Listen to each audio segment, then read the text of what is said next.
We're going to get to Guardians in Chicago. A little bit later on, 7:40 is the first pitch tonight against the White Sox. They're at Guaranteed Rate Field. 7:10, 30 minutes prior, is Guardians Live. Pregame coverage there.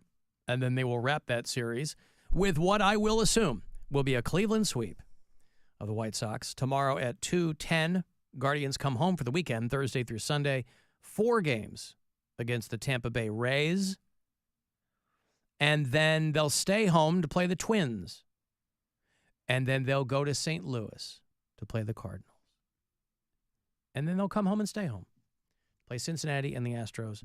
And then we move into October baseball. Ooh, that's which is not always a given for Cleveland Guardians fans. So, very exciting. And all month long, you can use the promo code GUARDIAN at CLE Clothing Company. You'll get 20% off whatever you want to buy. You want to buy MMS merch? It's there. You want to buy an article of clothing that tells everybody, no matter where you travel, whence you came. I love Cleveland, the land. I know that it's become a habit of mine when I travel to pack a couple of MMS shirts because invariably somebody will come up to me. I mean, halfway across the country, somebody will come up to me because they recognize MMS or the Buzzard. Just get a tattoo. And that's fun. So much easier. Yeah, but then you got to show everybody your tattoo. They're not going to organically see it. Oh, yeah, they do. Are they? Oh, yeah. People come up and they go, hey. They're like, I mean, here they that do, was yeah. a buzzard. What's that? They go, I thought that was the buzzard on your arm there. Yeah. And I go, Well, that works too. it is. But I'd rather have the shirt that I can just put on and take off. Wait, that's not a removable tattoo, is it? Is that a temporary tattoo? No, it's removable. I guess every tattoo is removable if you're really committed to it. If you really work hard. Do either of you know a comedian named Emil Wakim? Yeah. I do. He's been added to Saturday Night Live. I know. He's been going through the process the last month of like callbacks and screen tests and all that kind of stuff. So he's been around town running his... They just had him audition with a 5-minute stand-up set. He didn't have to do any characters. He didn't have to submit a writing packet. They just had him do 5 minutes of stand-up. I wonder what's changed over there. The one person, Punky Johnson voluntarily left. Molly Kearney from Cleveland, Ohio, she voluntarily left. The two of them kind of basically came to the conclusion that that show wasn't really speaking to them or showcasing them in a way that they felt most fulfilled.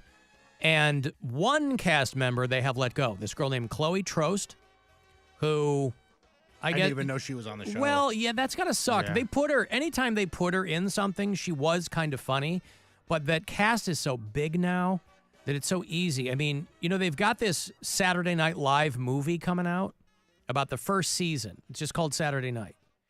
And that first cast was like 7 people, which obviously makes sense. It was a brand new show. They didn't quite know what they were doing. But the SNL cast has ballooned over 50 years. It's got to suck if you are in that fraternity of one-season people. You only got one season. And you're like hanging, they talk to people who have been on Saturday Night Live for 3 and 4 and 5 seasons. And they're like, you still feel like you're hanging on by your fingernails. So one season when you're at the mercy of being in a sketch or not. So they have moved a handful of people up. Your buddy Marcelo Hernandez, Michael Longfellow, who's... What do you mean moved up? From where they... Featured player to main cast. Member, yeah. Oh, yeah. They go featuring, also, whatever. This Michael Longfellow guy, that's the guy I forget is in the cast. So I guess they liked him more than her, but... Very funny. Michael Longfellow? Very kind. Yeah, he does stand up all over the city, too. And I didn't know that he was on SNL until he told me that was his credit when I was hosting a show he was on. Yeah. I was like, oh. Well, that's what I'm saying. Like, he's a guy, like, if you watch SNL, and for as long as I hung on to SNL, I hung on longer than a lot of other people. It's not really, I don't watch anymore. But they have added 3 people to the cast. I think this is the 50th season. Yeah. Yep. Ashley Padilla, who comes out of the Groundlings, your boy Emil, and Jane Wickline, who does a live TikTok show. And this is what it is now. This is what they're pulling from, right? They used to get sketch people Even way more than comedians. It used to be a big deal if a stand-up comedian was added to SNL. Guys like Spade and Colin Quinn. and Sandler, and Mhm. that was like the beginning of that whole thing, kind of. They wanted sketch people for a long time. And so it's not that big of a deal now when a stand-up gets on there. But now they're looking at like, here's somebody on TikTok. That's how James Austin Johnson got on. I mean, that's He was kinda doing how Trump on TikTok. Marcelo had a more of a TikTok following than a stand-up following, Yeah. and that's where he got most of his recognition. And if it's funny, it's funny. Right. You know they got people. It's not like Lorne Michaels is spending a lot of time on TikTok. You get the writers going, here's people we think would be funny on the show. And then that's how they do it. So when this guy Emil, Mary, when you see him going through this, is there a jealousy among his peers there? I think there's a jealousy at first for everybody, even if you want to say that there isn't. You're like, oh, DM, I wish. But they just announced it today or like last night. So from everything I've seen, at least online, everybody's been really, really happy for him. He's a really nice guy. He's super funny. He works hard. I mean, I don't really know of anybody that doesn't like him as a person. Yeah. So from what I can assume, I'm pretty sure it'll be like an overwhelming sense of support because, he is funny. He buried me the first time I worked with him. He featured for me at a bar show in Indianapolis, probably, I don't know. I don't even know if I was still You were drinking. the headliner. It was a few years ago. Yeah. He went up and destroyed, and I could not follow him. I struggled for like probably 15 minutes of my 45-minute set where people were like, boo, bring him back. Like it was rough. Oh, they were really actively yeah. against you. I see. I mean, it was Bring a bar him show. back. It was a bar show. He Yeah. killed it, and I was like embarrassed, and that hurts, And I was like, damn, who is this kid? And that was a few. But he years was ago. walking on sunshine after that. Oh, I'm sure. But Yeah. he was also like opening for Nikki Glaser at this point, which he still does. Oh, okay. But he got kind of swooped up by Nikki pretty early in his stand-up career. And then he moved here to New York City a few years ago. But yeah, he's a very strong comic. He's a cool guy. He's really nice. He's really funny. Like one of those people you like to see win. Do you still go out with Dan at all? Dan took this entire year off stand-up. Oh, he did? Yeah. Okay. Yeah. 'Cause he Dan can. Cummins. Well, he said, I've been touring nonstop for 18 years. Yeah, and okay. I'd like to see what it feels like to do that, to not do that for a year. Right. So, He still does the podcast, though? yes, Dan Cummins still has Time Suck podcast. I don't even know if I mentioned it. When we went to Gwen's cousin's wedding up in northern Michigan midsummer, and we're all sitting around, everybody's dancing inside. It's like the back half of the night. And everybody's dancing, everybody's having some drinks, getting lit up, and her other cousins are all kind of sitting in a semicircle in these Adirondack chairs. And I've been ready to go. But I'm not saying anything. I'm just chilling. I'm sipping a drink or whatever. And invariably, people will want to talk to me about my job, which is fine. There's some curiosity to it. What do you do? I sell couch insurance, Bill. Why do people want to talk to you the about side. that? Yes, because it's a vibrant and exciting Mhm. and fabric-filled lifestyle. And That's how you're a millionaire. yeah. And one of her cousins goes, "Do you know Dan Cummins?" And she's going on and on and on and on about Dan Cummins. And I said, "Well, one of my co-hosts goes out and opens for him on the road." And she's like, "Oh, who's that?" I said, "Mary Santora." And she goes, "Oh." So anyway, Dan, and I'm like, I get it, but I'm like, I don't know Dan that well. I mean, he does the show every so often. I like him. He's nice, but I'm like, I can't sit there and have a conversation Right. about what's going on with, Yeah, I hate talking to other people about successful comedians too. Well, I'm no, like, shut it's up, not you even that. suck. It's just if I had information, I'd be happy to. But Right. especially when most people, and you guys realize this, these people don't necessarily know him as a comedian. They know him as a podcast host. Right. And I don't listen to the podcast. Right. So I'm like, yeah, he's done my show. She almost looked confused when I said he's done my show when his tour comes through. I said, well, right, because a lot of these people, like, they're not stand-up fans.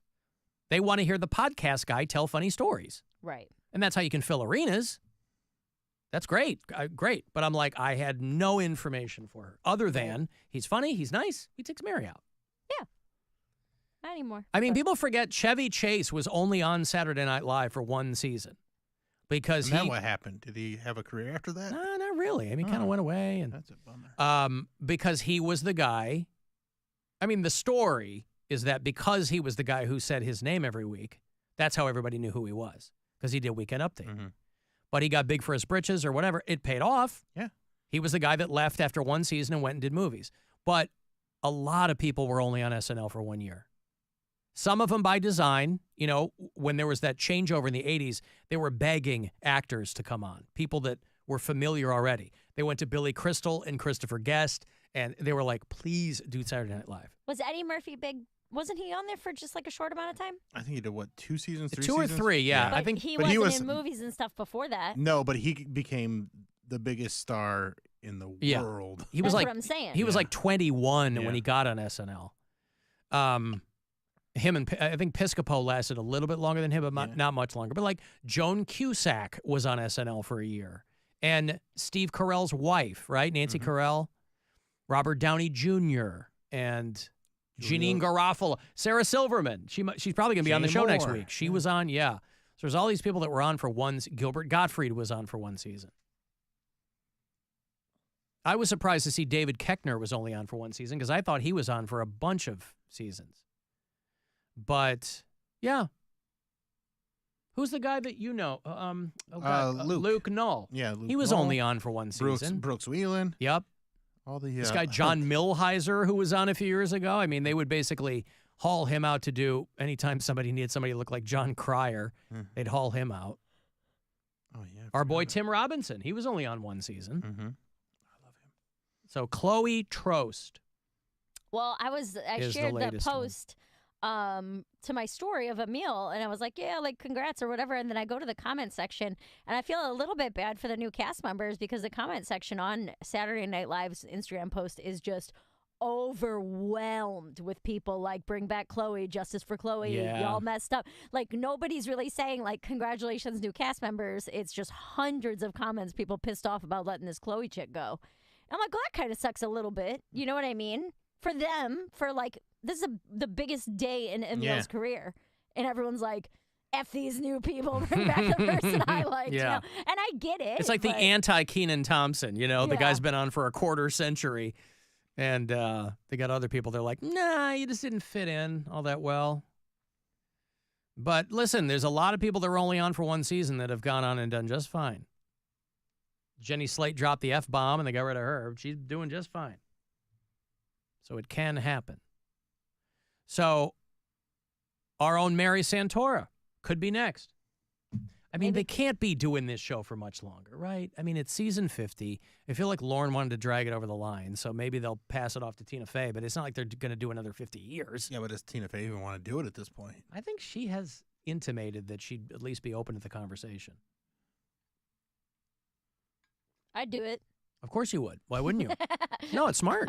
I'd do it. Even if you were only on for one season, I didn't get picked. Mary Santora was on Saturday Can I Night pitch you Live. a character, Mary? He's No, called I'm not doing squishy. Squishy Hulk. Okay, pitch it. Is this? It's just the funniest thing that's ever happened on the show. You don't have, that's a very low bar, Bill. Squishy Hulk needs to clear a very low bar. Yeah. Yep. I mean, Mary could do a character based on her mocking of you and me. Just Oh, give it yeah. a name and it's a character. The know-it-all character. What does that sound like? Oh my God, my name is a man, and I think I know everything because I'm a man. And I My can name tell is you what- a man. My name is Arthur Mann. I can tell you what to do because men know everything, and women's brains are smaller by science.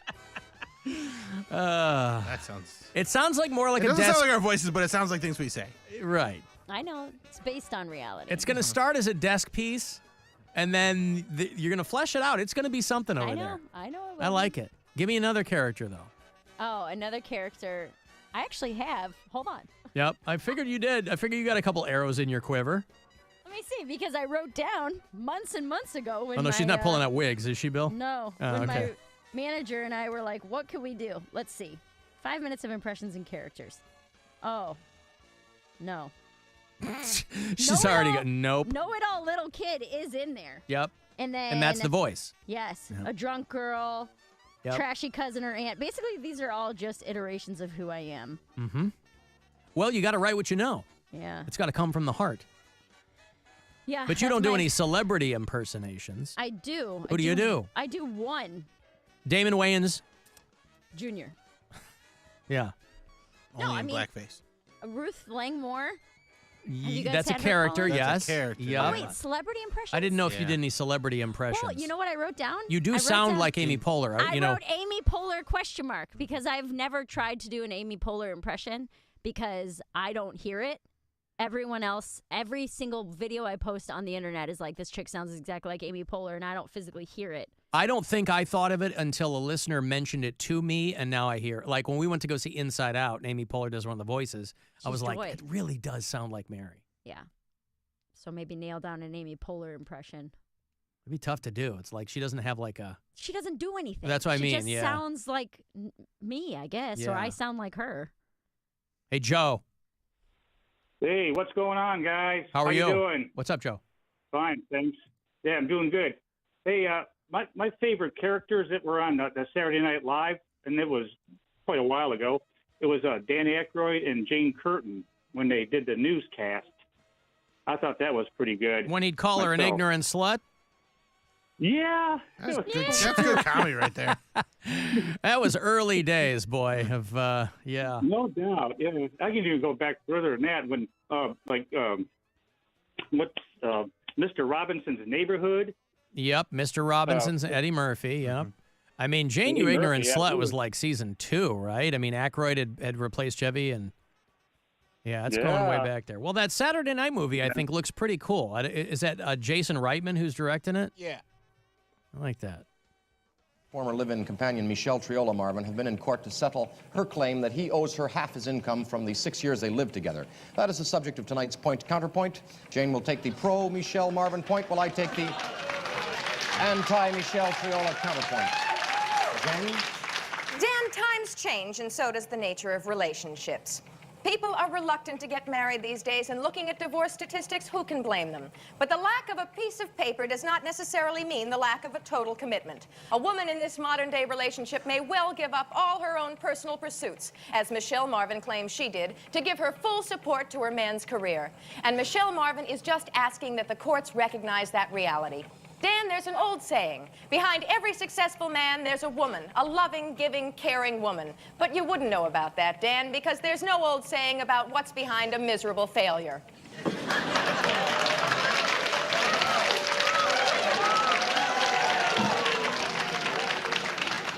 Jane, you ignorant slut. Right. So not the first time they did that segment, because obviously as soon as they set it up, everybody starts clapping. Before there was Schwing, there was Jane, you ignorant slut. Jane Curtin was foxy back then, too. Yeah. She doesn't get enough credit for being foxy. If they were to give out credit for that, Mary, for being I foxy. think anybody would give women credit just for their looks. Well, It's never all, happened. all people care about is what's going on in that noggin of theirs. uh-huh. That's all I care about. Not me. Looks guy over here. All right, we got to go. Alan, you ignorant slut. I got to get out of here. Tell people where you're going to be. BillSquire.com. I'm going to be in Wadsworth, and